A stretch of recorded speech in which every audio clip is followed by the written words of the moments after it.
Hello, everybody, and welcome to our final live stream of the season, Currents at the Conservancy, New Leadership and Program Highlights. My name is Stacy Leonard. I'm the Events Manager and Cleanup Coordinator here at Connecticut River Conservancy. Today's episode will be a celebration of some of the great accomplishments that CRC has made throughout the watershed in 2023, and an introduction of our new Executive Director. Before we go on, a couple of the usual housekeeping details. We really encourage your questions, and there's a Q&A box at the bottom of your screen. We've saved time at the end of the presentation to answer as many of those as possible. This episode is also being recorded, and we will post it on our YouTube channel and live stream webpage, where you can also view recordings of past episodes. And I'll be sending out an email later today with a link to this recording and other ways that you can stay connected to our work.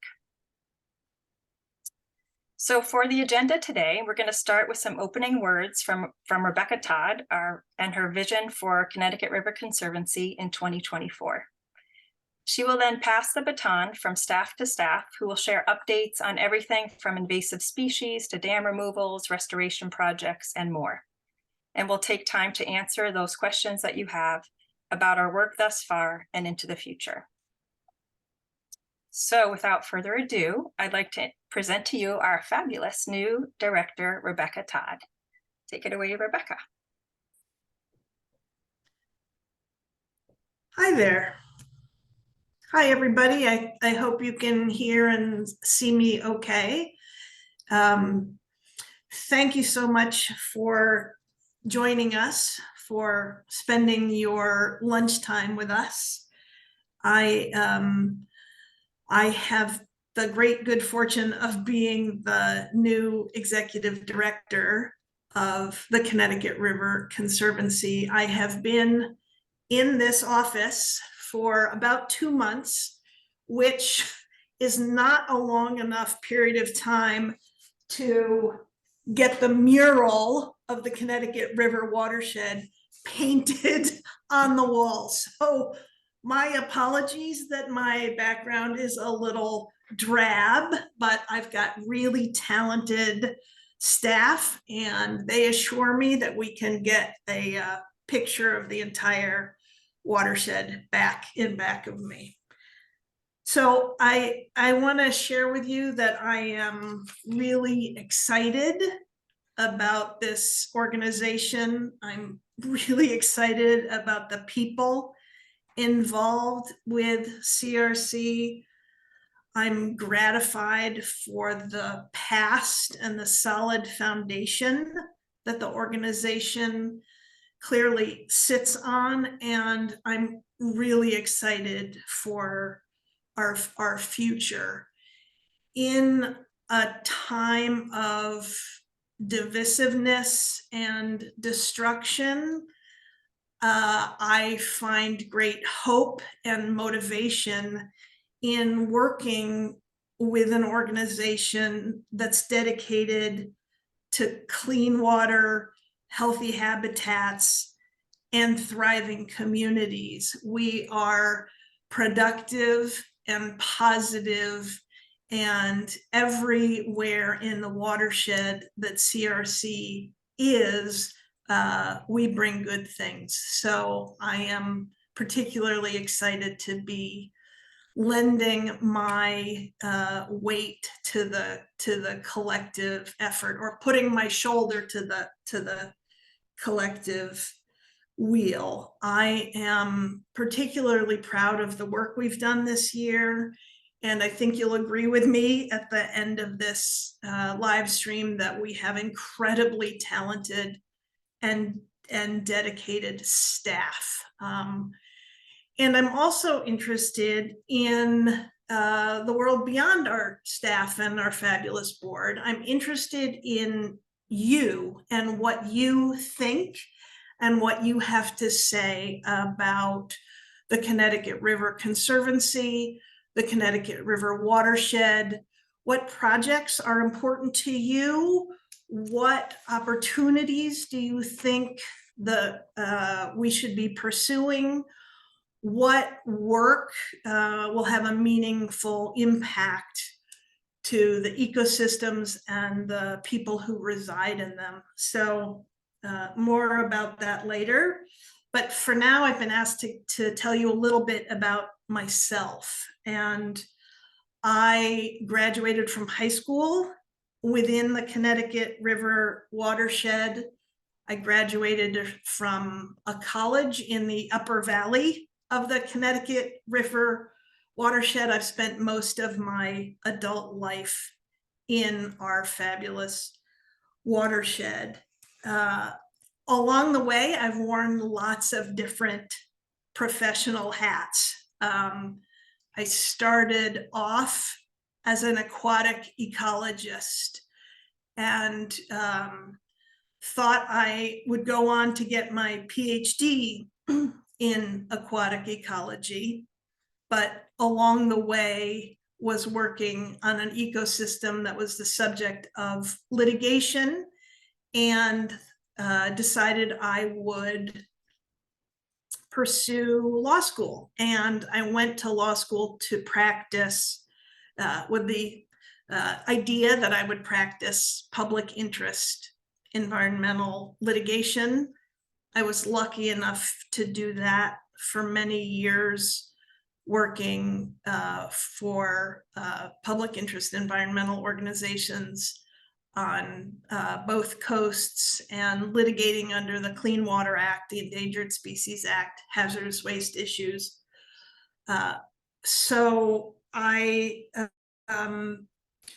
also wore a professorial hat, teaching environmental law in a variety of contexts for the longest period of time at Antioch University, where I was general counsel for a number of years, managing over 1,000 employees located in 4 different states, and handling all of the issues that arise, legal issues that arise in a complicated multi-state organization.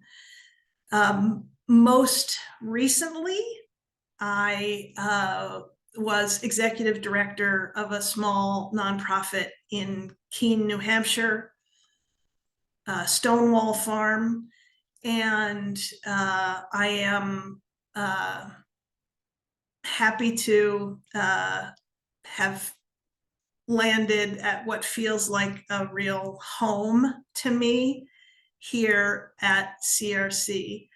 Oh, also along the way, I should say, I have worn rain hats and sun hats as a sea kayak guide from Alaska all the way to Mexico. So my connection to water has been both as a lawyer, as an ecologist, and as a recreator.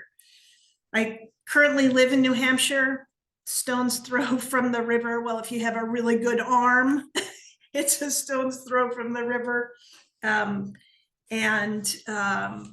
have paddled most but not all of the river, and happy to have a professional excuse to paddle the remaining, or row the remaining sections. So that's a little bit about my past and the many hats I've worn. Let me tell you a little bit about what I see and what I'm excited about for CRC. As I said, we have a really solid foundation, and I am grateful for the board and past boards, past executive directors, past staff for handing me what is such a vibrant and vital organization. We are going to do some fun stuff. At least I think it's fun. We're going to look at our mission statement. This spring, we're going to undertake strategic planning. We are going to be looking at questions that I posed earlier. What direction should we be heading? What important work should we be undertaking? Are we right-sized? How do we provide greater access to everyone in the Connecticut River watershed? How do we address issues of resilience, the climate catastrophe, and the biodiversity crisis? So we'll be looking at our next 5 years and setting in motion a strategic plan, which I think will be more like strategic action rather than just a plan. It will help guide our activities. So we're also really excited about continuing to build partnerships in the Connecticut River. We're excited about our upcoming work on the Connecticut River Watershed Partnership Act, which is still a bill, but we are marshaling our forces to have a cohesive and coherent vision for how we approach all the needs of the watershed and how to do that in a way that is building community rather than splintering. So we've got lots of fun stuff ahead of us. And I would love to hear from all of you. I'm going to be doing some, and I already have been doing some circuit riding throughout the watershed to come chat with people about what they think is important, what the most critical and pressing needs are, how we can be supportive of existing organizations. So please drop me a line, or Todd at ctriver.org. And I'd love to come meet you. I'd love to chat with you about your ideas of how we might take CRC to the next level. And in closing, I just want to say how excited I am to be wearing my new professional hat. I don't know if you can see that, but I am very excited about the work, the hard work we're going to be doing, and the fun we're going to be having in supporting clean water, healthy habitats, and thriving communities. So thank you very much for letting me deliver a soliloquy. And please join me in welcoming Aliki, our ecology planner, who is next up to talk about migratory fish. Thank you. Thank you so much, Rebecca. Hi, I'm Aliki. I am the ecology planner at the Connecticut River Conservancy. And oh, what a season it's been for migratory fish this year. Here at the Conservancy, we work closely with fisheries agencies to support fish population and fish population assessment and restoration initiatives. So in 2023, we launched a website detailing the work we collaboratively do to engage and educate our communities. You can find out more about that at migratoryfish.org. And some of you may be familiar with our fish monitoring surveys. Maybe you joined us in the spring for a nest survey to track lampreys during their migration to spawning grounds. Or maybe you were one of the anglers we interviewed to get your perspective on the status of migratory fish while you're out there fishing. Or maybe you even participated in this year's sea lamprey rescue at the Turner's Falls Canal, where over 1,000 juvenile lampreys were rescued from being stranded and exposed to the elements while the canal was emptied for maintenance. From our stream surveys to implementing new technologies for identifying fish DNA in our tributaries, we're proud of our work, and we couldn't have done it without the support of our volunteers and our donors. So thank you so much. And now about our aquatic invasive species control efforts. We partner with numerous organizations and individuals to stop the spread of water chestnuts in lakes and ponds across the watershed. This specific invasive decimates habitat by pushing out native flora and fauna and blocks recreational resources, amongst other issues. By physically pulling the plant before they set seeds, we can control its spread. And maybe you're familiar with our Paddles with a Purpose events in Massachusetts and Connecticut, where we have volunteers join the battle from their kayaks and canoes. So thank you to all the volunteers who came out this year to help us pull water chestnut. And we're also incredibly proud to have benefited from funding from state partners in Massachusetts and Connecticut this year to acquire a fleet of kayaks for our volunteers. So if this kind of work is of interest to you, but you don't have a vessel to participate on, fear not. We'd love to have you join us on one of our new kayaks. And now you'll hear from our amazing river steward, Ria, who will update us on the state of Hydral in 2023. Status of Hydral. Hi everyone, thank you, Aliki. I'm here to tell you about another aquatic invasive species that is of particular concern in our watershed, Hydral. Hydral takes over habitats, chokes out native species, and prevents recreation in water bodies.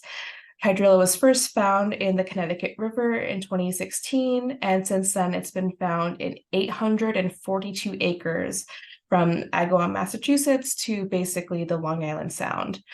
And up until this point, our genetically distinct strain has only been found in the Connecticut River and its tributaries. But as of this year, it's started to spread beyond. Scientists have found it in 6 lakes in Connecticut and Massachusetts this year. The way it spreads is through humans, mainly through boats and trailers going in between water bodies. So we really encourage folks to properly clean, drain, and dry their boats before entering into new water bodies, especially as we know that this infestation is spreading now. So there's still a lot we need to learn about this unique strain before we can figure out how we're going to manage this problem. So we're working together with the Connecticut Agricultural Experiment Station and the U.S. Army Corps of Engineers as they embark on a 2-year field demonstration to determine the efficacy of herbicides on Hydral in the Connecticut River.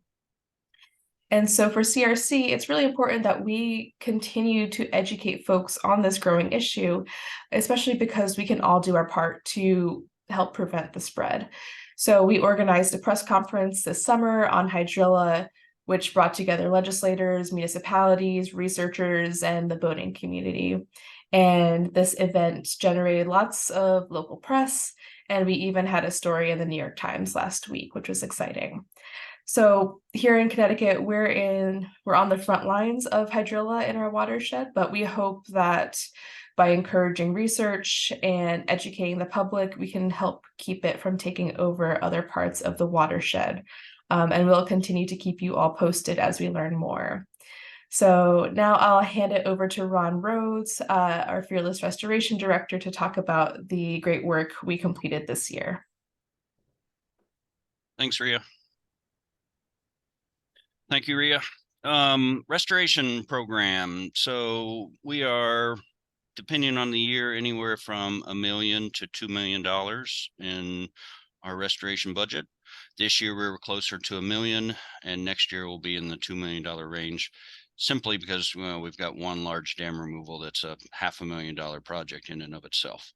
So every year we are planting trees in the spring and the fall. Great volunteer opportunity. Some of you may have joined us in the past, and we're always thankful for that help. This year we planted a little over 10,000 trees. Those are the yellow markings on the map there, the riparian buffer plantings. And we just did it by town, so there's, what is that? Almost a dozen different landowners that we worked with in those towns. Overall, since 2011, since Tropical Storm Irene, we have planted almost 90,000 trees along our rivers and streams. That's roughly 225 acres restored, and somewhere in the neighborhood of 150 landowners that we've worked with.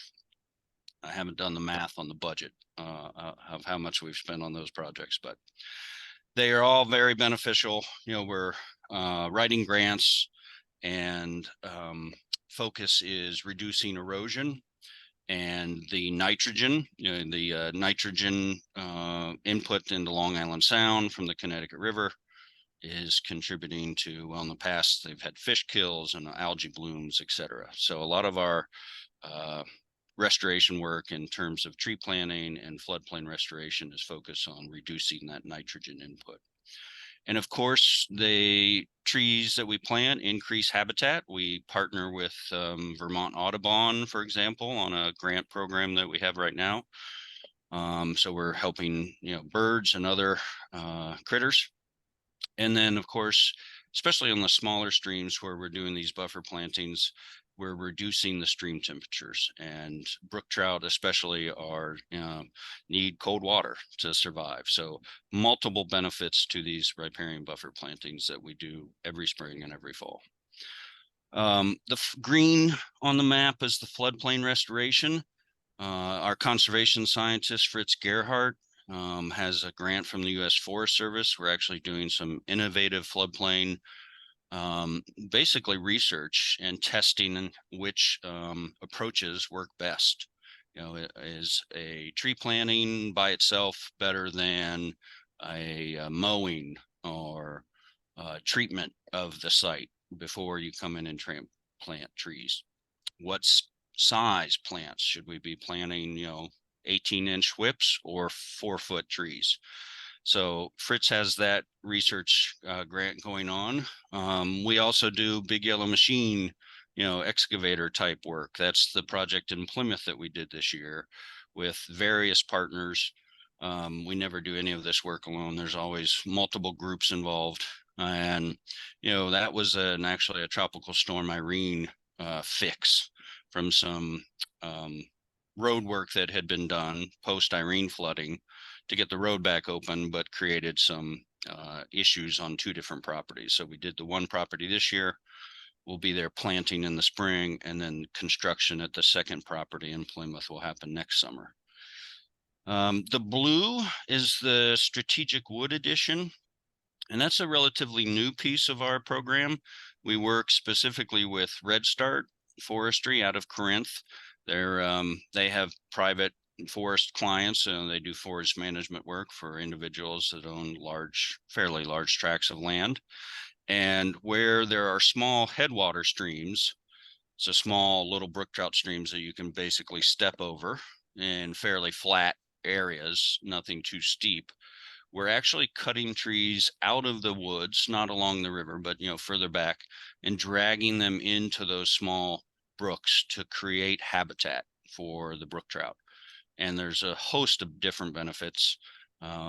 Obviously, the fish need habitat, but also it's nitrogen reduction, stream temperature reduction. So there's a lot of different benefits there, and we have several different grants that are helping to pay for that work.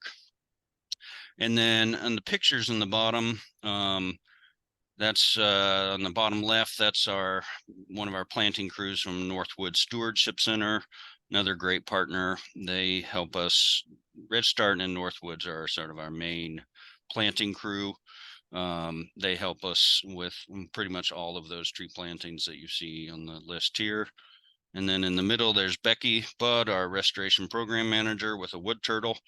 So she actually has a National Fish and Wildlife Foundation grant that we're doing wood turtle work, again, with other partners, state and federal agencies, and the Orion Society. And Becky's been doing landowner outreach and project development.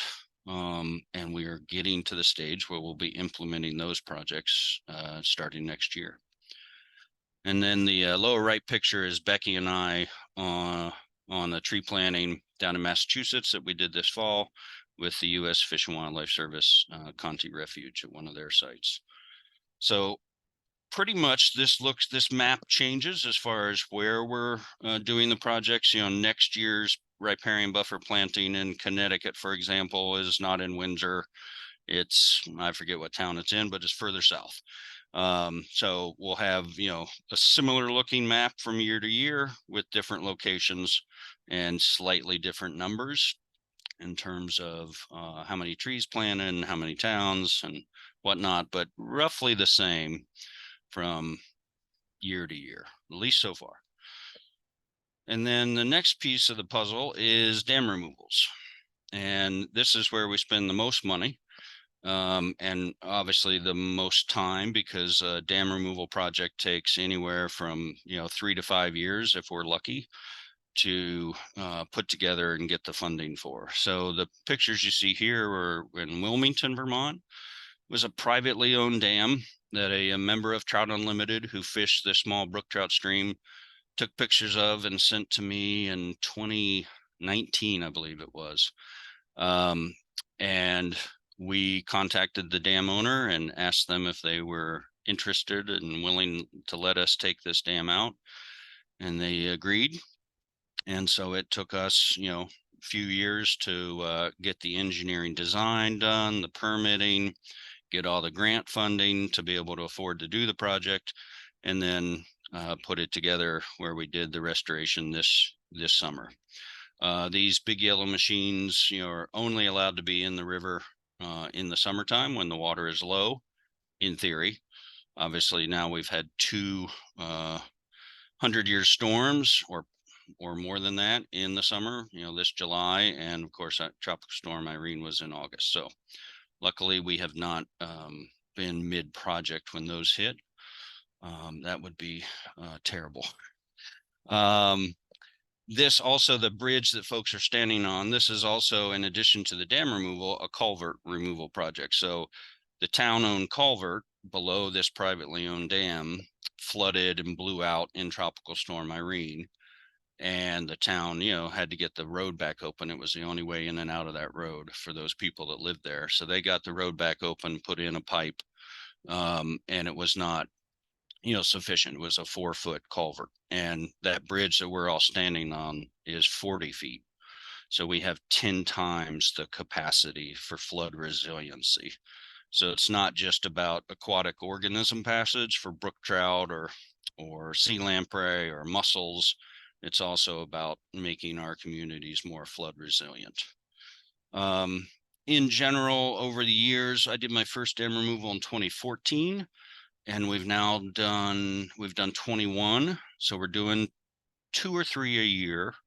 And then we've also done 5 culvert projects. Mostly they're attached like this when we've got a dam and a culvert that are close together.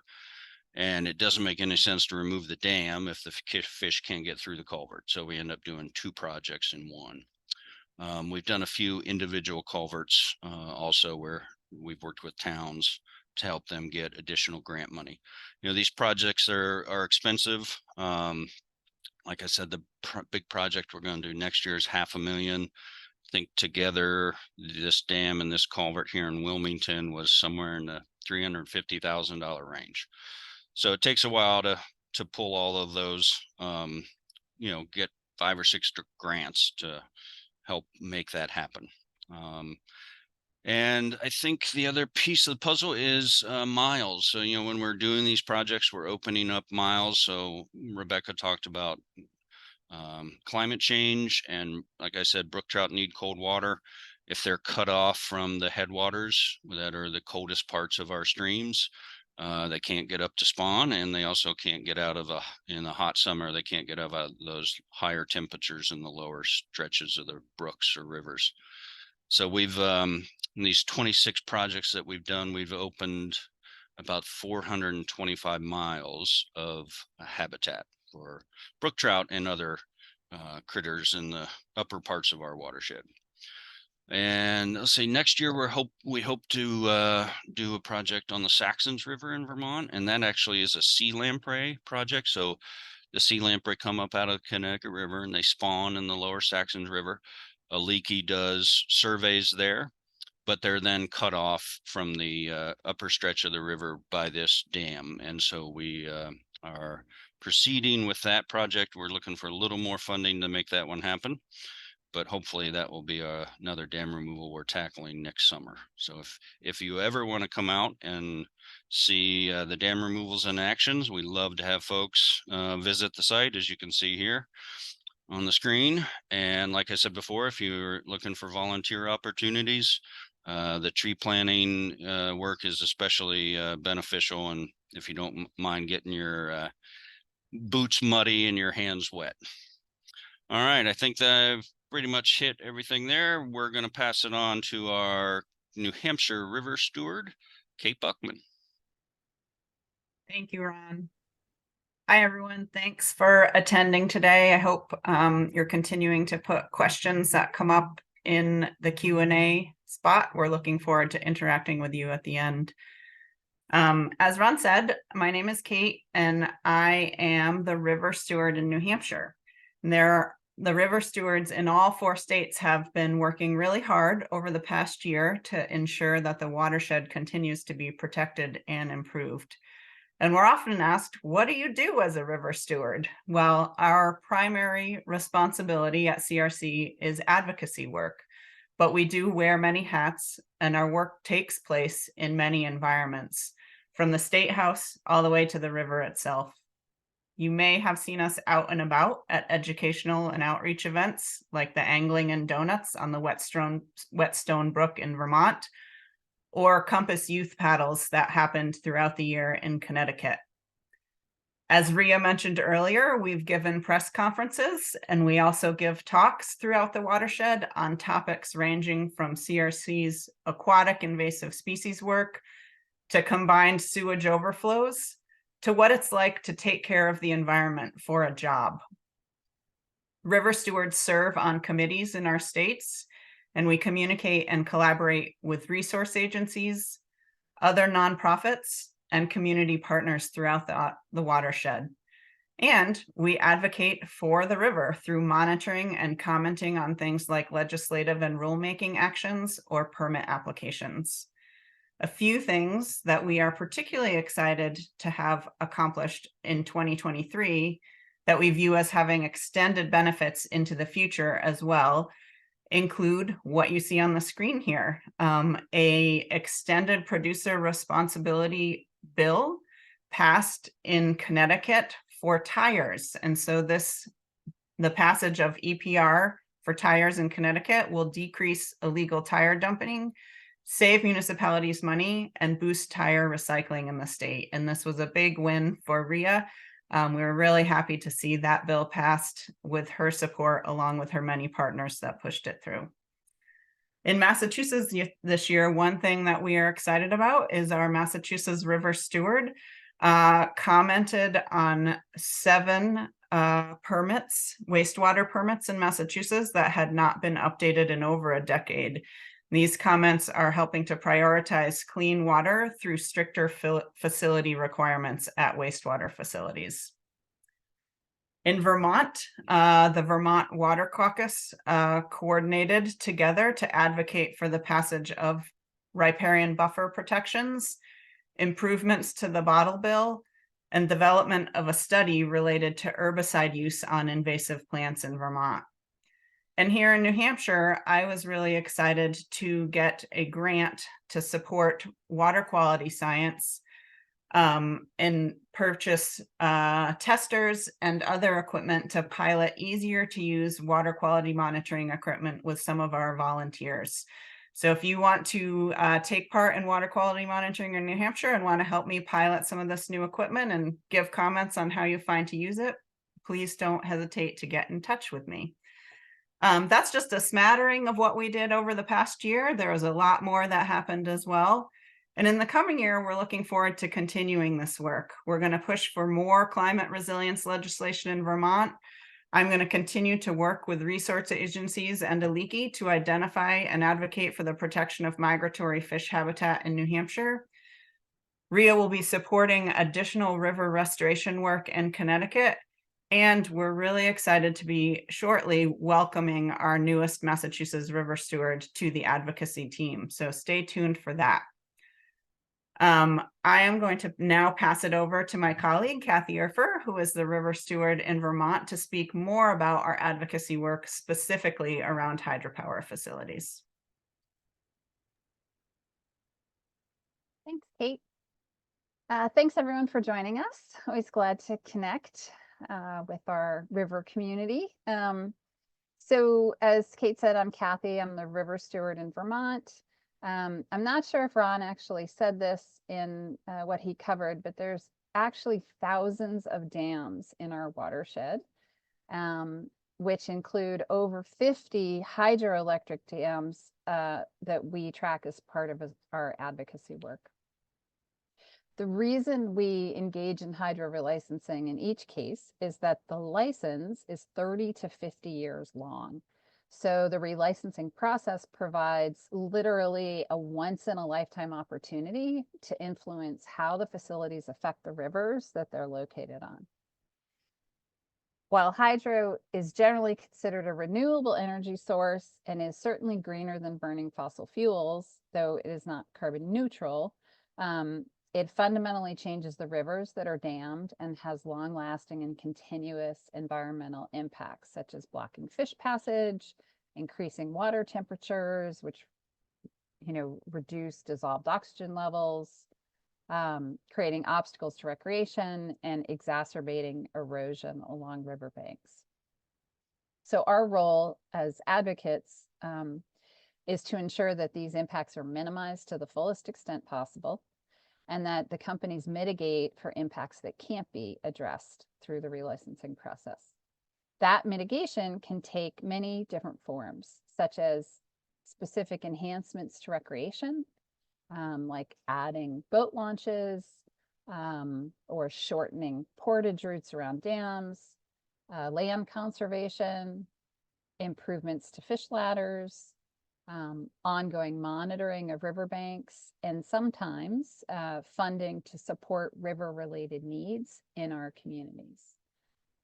What you see on the slide here is the largest current example of our engagement in hydro relicensing, which is focused on the 5 facilities shown here: the Wilder, Bellows Falls, Vernon, and Turner's Falls dams, and the Northfield Mountain Pump Storage Facility. These facilities together impact over 175 miles of the Connecticut River in 35 towns. As an organization, we've been working on this relicensing for over 12 years. So we definitely take the long view in our advocacy work. We expect it to take at least another 2 years to complete. And through our comments and advocacy, we're continuing to fight for more environmental protections for the species that use the river, as well as I mentioned, enhancements to recreation and mitigation for erosion along the river, safe, timely, and effective fish passage, and support for cultural and historical considerations as well. The species at stake in this relicensing include endangered freshwater mussels, endangered toads, dragonflies, resident and our native migratory fish that Aliki mentioned at the beginning of our webinar. And coming up soon, we anticipate a major public comment opportunity in front of the Federal Energy Regulatory Commission sometime this coming year, maybe spring or summer. And we encourage you to sign up for our hydropower update email list if you're interested in engaging with us on this issue. More information can be found on our website, or you can reach out directly to myself or Kate. And once we get her on board, our new Massachusetts River Steward, for more information or to have a conversation or provide more details about sort of some of the intricacies of this aspect of our advocacy work. Next, I'll pass it over to Gabriel Chevalier, our program manager for recreation. Hi, everybody. My name's Gabriel. I'm based in our Massachusetts office in Greenfield, Massachusetts. And I'm here today just to talk to you a little bit about recreation along the Connecticut River. At CRC, we believe that the Connecticut River and its tributaries are the the heart of this part of New England and an incredible connector of various spaces throughout the watershed. And we try and recognize that there are folks that access the river as a recreational resource in a variety of different ways. And so CRC works to support access to the river in all forms and encourage folks to get out on the river, along the river, near the river, engaging in the river with the river in the way that fits their lifestyle and their preferences. So in doing so, we our projects range from creating safe access points to having programming, to creating signage, to posting information about whether it's safe to swim or boat. So again, a variety of different ways that we try and support river access. In the last year, 2022 and 2023 specifically, one of our big pushes has been officially launching a recreation and access program at CRC. In the past, as you can tell from this webinar, CRC, we have our hands in many different pieces of work related to the river. And so there are folks in Massachusetts, Connecticut, Vermont, New Hampshire, all working on different recreation projects. And so in 2022 and 23, working to kind of pull all of those pieces together, and in launching a recreation and access program saying we're committed to supporting folks getting on the river in different ways. So as part of that, in the last year, just an example of kind of one of the larger projects that we've been working on is we're working on permitting and design for an updated river access facility in Holyoke, Massachusetts. And so working with local partners in Holyoke, and the city of Holyoke, to update a boat launch that is degraded and crumbling and unsafe for many users, increase access to swimming there through access to life jackets and possibly swimming lessons and other programs, and installing a new viewing platform for folks that might not want to be on the river in boats, but want to be near the river, enjoying the river.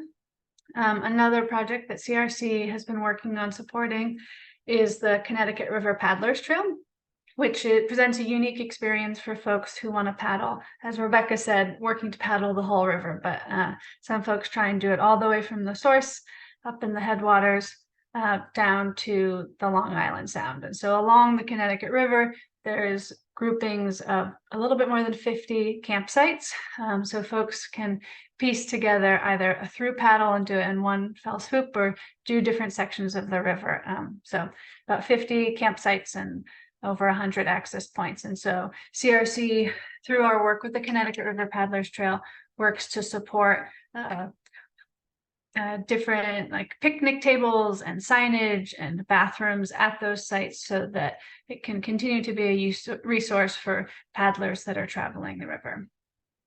This past year, as mentioned before, significant flooding events. And so as part of our recreation work at the access sites and the campsites specifically, doing flood cleanup. We lost some picnic tables. They're probably down in Connecticut somewhere. Lost some privies. I hope folks don't find the porta potties that were lost in the river as well. But that's been a big focus this year. Thinking about how to revamp those sites and make sure that we're creating flood resilient spaces for folks to continue using as the reality becomes that these flood events are happening more frequently. As Kate and Kathy were talking about, part of the hydropower work that we're doing is advocating for improving the portages, with the goal of requiring the facilities to provide better paths and shuttles around the dams. So recognizing that these man-made facilities provide barriers not only to the critters that are moving upstream and downstream, but the people that want to be engaging in those spaces as well. So thinking about how CRC can leverage the power that we have and those connections to speak on behalf of folks that should be able to come to a dam and not have to walk many, many miles around with their canoe and all of their gear. Another project that we worked on this past year is CRC has a suite of educational and guide products to help people access and learn about the river and how to engage with it safely, whether that's as motorboat users or anglers or paddlers. And so this past year, we released a new edition of our Vermont and New Hampshire map as a complement to another map that we released finally, which is the Massachusetts and Connecticut map of the Connecticut River Paddlers Trail. So I'm sure if folks are curious, in the CRC store, there's section maps for just kind of general boating. There's specific maps for paddlers. There's different resources to get folks guided out on the river. And I believe spoken about a little bit before, but through our events, hoping to get folks on the river through a series of partner-led paddling events and CRC's own events. And so something we're looking forward to, seasonally appropriate, of course.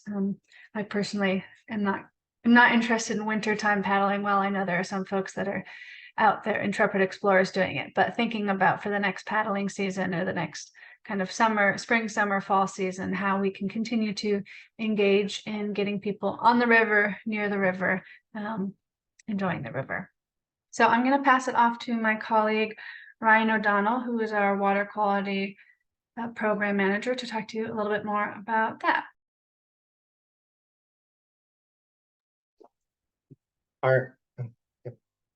Okay, so hi, I'm Ryan O'Donnell. I'm the water quality program manager here at CRC. Currently, we have programs with volunteers in 3 of our 4 watershed states, but don't worry, New Hampshire, we have plans to include you soon, as you heard from Kate. So next year, we'll be reporting 4 watershed states. One of our strengths, I think, is that we're able to look at these water quality issues at a watershed scale across state lines, and that's really great.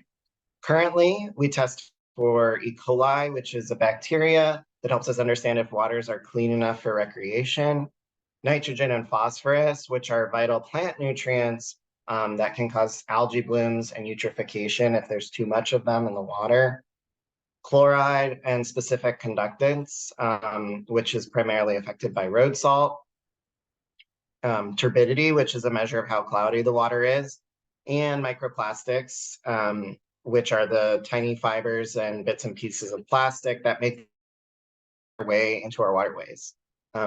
Additionally, anyone who collects E. coli data in the Connecticut River watershed is welcome and encouraged to upload their results to our Is It Clean Está Limpio website. If you are one of those people and you're not doing that, get in touch with me.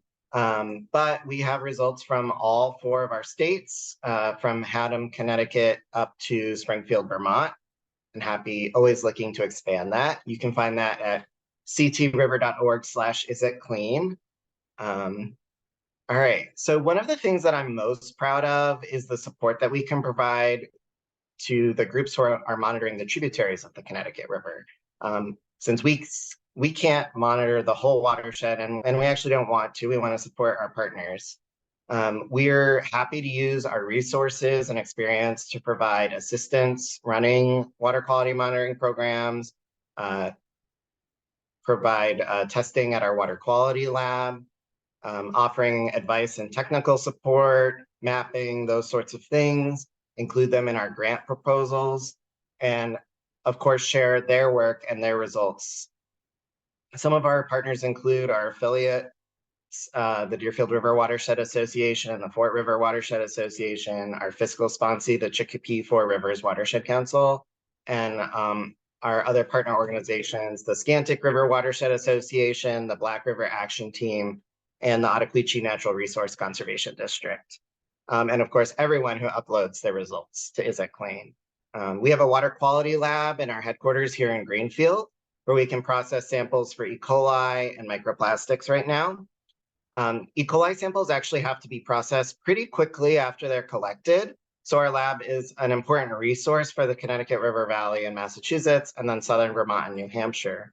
Our sites in Connecticut are actually too far away for us to get the samples up here to test in that time. So I want to give a shout out to the Scantic River Watershed Association, who processes our Connecticut samples at the University of St. Joseph. That's a really vital partnership. And finally, I'm excited to share that we received a grant earlier this year from the Massachusetts Department of Environmental Protection which allowed us to purchase the equipment necessary to start processing nitrogen in our lab. And so we're in the process of planning how that's going to roll out for the 2024 field season. Ron mentioned it a little in his talk that nitrogen is a particular concern because there's too much of it in Long Island Sound, and that's where all of our water ends up eventually. So we're excited to start diving into understanding how nitrogen moves through the Connecticut River watershed and affects Long Island Sound, and hopefully guide some of our restoration efforts to reduce that input.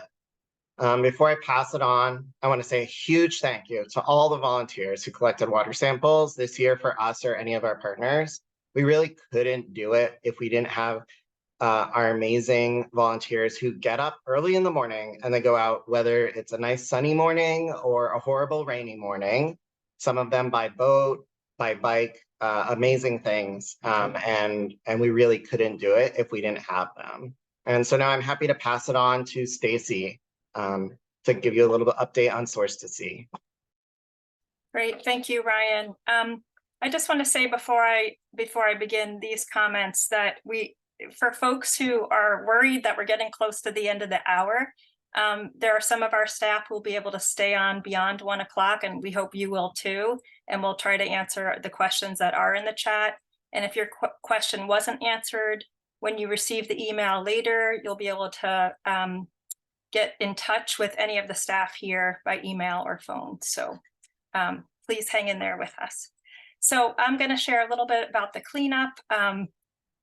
The Source to Sea cleanup is our longest running annual event that's dedicated to reducing pollution throughout all 4 states of our watershed. And this year being year 27, brought out 132 intrepid group leaders who also engaged another 1,200 volunteers, despite the rain, to pick up all manner of trash from riverbanks, parks, city streets, anywhere they could find it. This not only prevents trash from continuing downstream into the sound and into our oceans, but protects the habitat for all the critters who depend on clean rivers for survival, and including ourselves. Counting trash is a difficult and tedious process, and not everybody is able to do it, but we do encourage people to submit a trash tally, and that gives us data that we can use moving forward into our advocacy work and just tracking what's happened over all these years. So this year, from the groups that reported to us, we know you all picked up 25 tons of trash this year, which brings our total over our 27-year history to over 1,098 tons. So we're really grateful to everyone who participated and supported this important project. And this year and any other year, you've been able to do it. Yet the cleanup is more than just about picking up trash. It's a really important part of a larger effort that includes reducing and recycling our waste, speaking up for legislative actions to reduce pollution in the first place, and advocating for producers to develop products that are less harmful for the environment, like the Extended Producer Responsibility tire bill that was passed in Connecticut. So we encourage you all not only to join us in the cleanup every year, but to join us in these efforts as well.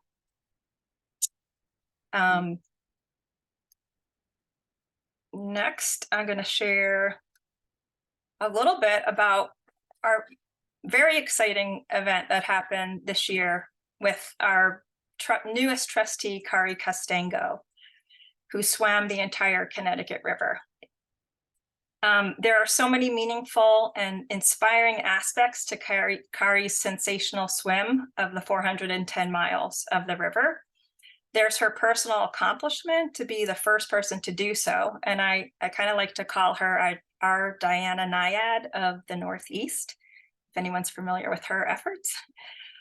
Kari made this journey in segments over the past 5 years and finished just this October to a lively welcome on shore. She shared with us how her swim brought her to a deep connection with this dynamic, alive river. Feeling the fish swim around her and witnessing the changes that she saw in each region of the watershed really brought her into a deep connection. And then there's her ambassadorship of the river. She swam to bring attention to the status of the Connecticut and to raise awareness of the need to keep it clean.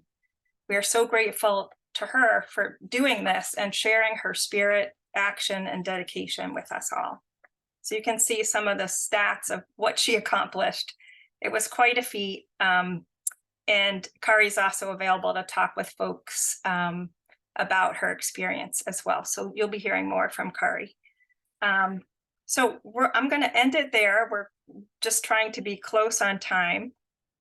Before we jump into our Q&A, just a huge thank you to everyone for joining us today. And I know some of you will have to leave. And thank you to all the presenters, our amazing team of CRC staff, and all the partners who help make all this work possible, and all of you for being so much a big part of all of the work that we do. Before we do launch the Q&A, we have one quick poll question to ask you to get your interest in what we do next. So we'll just give 30 seconds for that.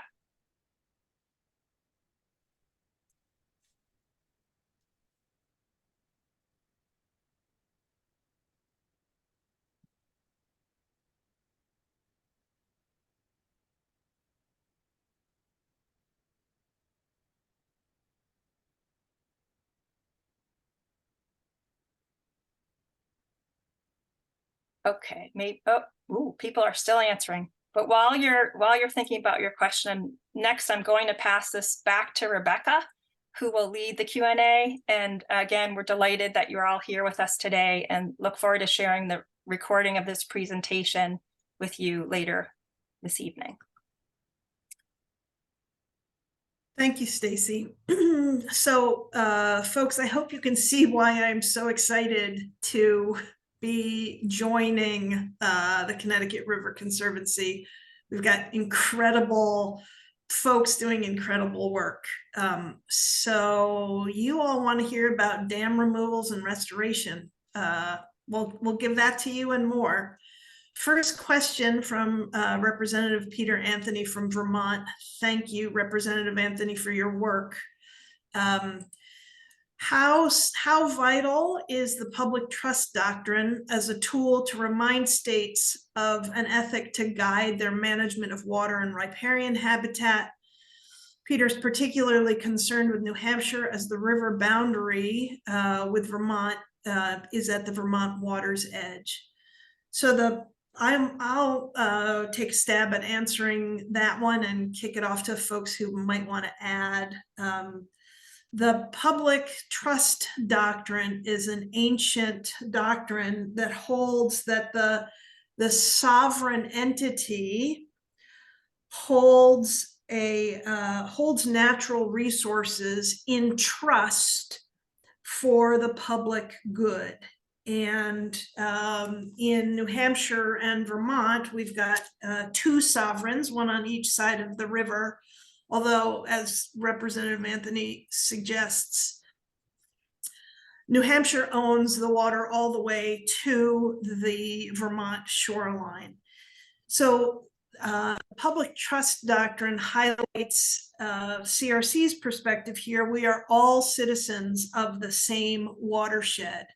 And in fact, the Clean Water Act was passed 20 years after CRC was founded to address a potential race to the bottom with water quality standards. So we do have a floor. The Clean Water Act is the floor, but there is an issue of how we manage a river that goes through multiple jurisdictions. And I would say the only good news for Vermont is that New Hampshire pays for most of the bridges across the river because it mostly crosses New Hampshire territory. But it does highlight that we need to be working across political jurisdictions as we are thinking about a resource that is doesn't obey political jurisdictions. Anyone else want to add to that? Yeah, I'll add a couple things. One, sorry, it's a slight correction, I guess. The boundary is actually the low water mark before the dams were built. So in fact, the boundary is somewhat in the river. So for instance, if I find a hazardous tank close to the Vermont side of the river, Vermont is responsible for that tank, even though I might reach out to New Hampshire for help. So that one distinction. So there is a bit of ownership along the river's edge, you know, because of that. The other thing, it comes into play in interesting ways, Representative Anthony. So one recurring issue that's been coming up, it's been something that I have been challenged by, is the boat launches along the river that are actually owned by Vermont Fish and Wildlife. The wardens will generally kick people out of those boat launches if they are not accessing the water from a boat with a fishing pole, partly because the funding that is going into the state coffers to take care of those boat launches are coming from fishing licenses. In my mind, that's been a sort of a public trust issue that I've been struggling with and trying to figure out how to, you know, what tweaks need to be made, whether that's additional funding sources to support those boat access areas, or, you know, someone willing to go to the mat and have a legal case, right, to protect our ability to access the river, even if you're doing something else like bird watching or swimming or, you know, painting or whatever the case may be. So public trust doctrine, you know, alive and well, and continues, I think, to be, you know, challenged and tweaked in real time, depending on how people want to access our rivers. Thanks for the clarification, Kathy. I didn't want to be too much of an environmental law professor. Next question. What dam removal projects are possibilities in 25 or 26 in the states of Massachusetts or Connecticut? We have dam removal projects in both of those states that we're working on. But as I said, you know, they take years to come to fruition. So Rhea and Becky are working with the dam owners and our state and federal partners. The one in Massachusetts in Hatfield is probably, you know, the most likely. I don't know if it'll happen in 2026. I'm not even sure what dam removals will happen next year, really. I mean, we're always, you know, usually by the spring of the year, we end up knowing which ones we have all the funding for that summer. So maybe none would be the answer, but rest assured we are working on both of those states. And if anyone knows of old dams that are no longer serving a useful purpose, that someone you know owns, or even just something you think we should be working on, let us know. We're happy. We've probably got 12 different dam removals in the works right now. Everything from we've just talked to the landowner to, you know, moving to removal. So lots of room for more projects to be added to the list. Thank you, Ron. I think we've probably lost Professor Pratt. So the next question is from Kari Costango. Please share more details, if possible, regarding the permitting and design work for an updated river access at Holyoke. Anyone want to speak to that? Yeah, I'm happy to speak to it for a minute. Also, Kari, if you're still on, I'm really down in the weeds on the permitting and the design, so I'm happy to to speak to anyone who's curious about specific details. But right now, we've been working with our partners at Holyoke Rose to create a design for the space at the Jones Ferry River access, which is one of the only public access points and boat launches in the city of Holyoke, Massachusetts. And right now, the folks at Holyoke Rose are using it, and folks use it to release motorboats and some jet skis. And there's no signage on the main road to get down to it. There's not much communication around like how the bus stop is closely or not closely connected to that spot. There's limited signage about what's allowable at that spot or who's encouraged to use it. And so the design includes new upstream and downstream docks to replace these concrete pillars that had been there and have in many floods kind of ebbed and flowed and are now just tipped over, to have new docks for swimming, new docks for jet ski release, kayak, and larger watercraft. And the boat ramp, the goal is to remove the boat ramp entirely and lay an entirely new concrete boat ramp. Because right now, with where the water is, the tail end of the boat ramp has all gone away. So right now, when trailers back up the boats, their butts dip off the end, and oftentimes they can't get back up out of the water because their trailers have dipped off and are sitting on the muddy bottom of the river. So those are just a few pieces,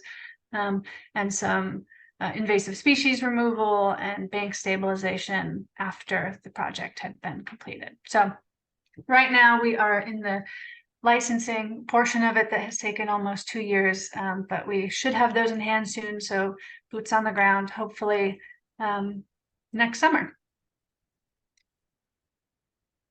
Thank you, Gabriel. Question, how best to coordinate high school volunteers, town beautification committee, and the restoration of the Hockanum River Linear Park in East Hartford, Connecticut, in an ongoing strategy to introduce the river to the town?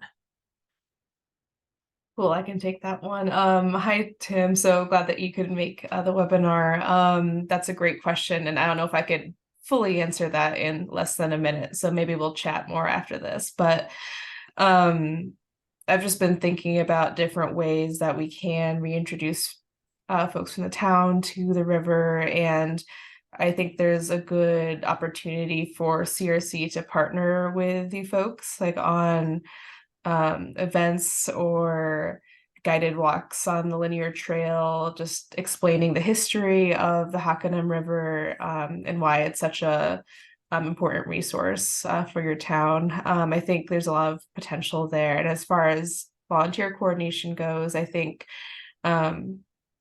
we can definitely talk more about this, but I think there's definitely a lot of opportunities, not only with like our source to sea cleanup, that's a great way to engage high school volunteers, but also invasive species removal and possible tree plantings along the Hockanum. So definitely let's keep in touch about that. Thank you, Rhea. Another question from Representative Anthony. Have wake boats become a threat to water critters and water plant ecology in the Connecticut River? Lakes in Vermont are too fragile to host these crafts. We've got a response from Terry Atkinson in the Q&A, but does anybody else want to chime in on wake boats? Sure. We've been supporting, there's been a rulemaking process in Vermont to try to develop a more specific rule that would require a 500 or 1,000. I mean, most of the comments are actually requesting 1,000-foot setback from other boaters and the edge. So we're waiting right now for the Agency of Natural Resources to actually release a final rule on wake boats. They declined to include the Connecticut River because of the boundary question, right? And they also, I think, may not have included Lake Champlain also because of the boundary question with New York. So the rule is only affecting the lakes that are specifically in the interior of Vermont. Similarly, I think in 2022, and Pete might correct me, New Hampshire also had a bill looking at a little more regulation around wake boats, but I think with a smaller setback. I think it was only 250 feet. And it was ruled inexpedient to legislate. But to your point, and again, in regards to the public trust doctrine, right? Like wake boats have also been talked about in the course of issues with aquatic invasive species as well. And one of our strongest ways to include things like that under protections is to advocate for strengthened water quality standards in both states as well, because they would come under both of those. Good questions, though, and interesting to think about. Thank you, Kathy and Kate. Terry Atkinson asks, how's it going with getting first light power in regard to improving fish passage, increasing flows in the river below the Turner's Falls Dam, and abiding by an old promise to build a fish lift at the Turner's Falls Dam? Do you want to take this, Kathy, or do you want me to? I'll try. Okay. We, and by we, I mean our Massachusetts colleague who we unfortunately just lost to a job in the Netherlands, who can blame her, spent, most of the past year negotiating, as did many other folks with First Light, on some settlement agreements. And in the end, as an organization, we chose not to sign those settlement agreements because we felt that there were some specific requirements. The negotiations were different groups negotiating, and there were some specific requirements in each of the agreements that was trying to link to the other group's negotiation, and among other issues. So suffice to say, we will be bringing on our new Massachusetts River Steward in the coming weeks and bringing that person up to speed to be able to kind of understand the history of how we've engaged in this process. The next part of the process is that the Federal Energy Regulatory Commission will release what's called the Ready for Environmental Analysis, which is the formal next phase, and there'll be a public comment opportunity to comment specifically on the final application, which also includes all of those settlement agreements. So we will be reaching out to folks, encouraging comment, and I think this comment period is probably the most important that's coming up. So really hoping that the communities and individuals, conservation commissions, select boards, that everyone really engages in this process and speaks clearly about what they want to see happen at first light. So, Kate, you want to add anything?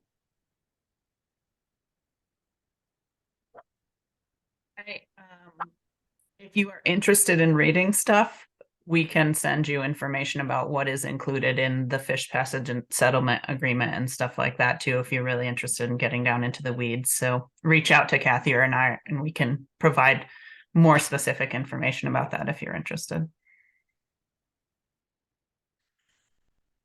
So thank you all for your engagement. For those of you who could hang in for an hour and 15 minutes, please feel free to reach out to any of us with further questions, concerns, conundrums, and please reach out to me. I'd love to chat with you on the phone, by Zoom, meet you, have a walk along the river or a tributary, someplace in the watershed.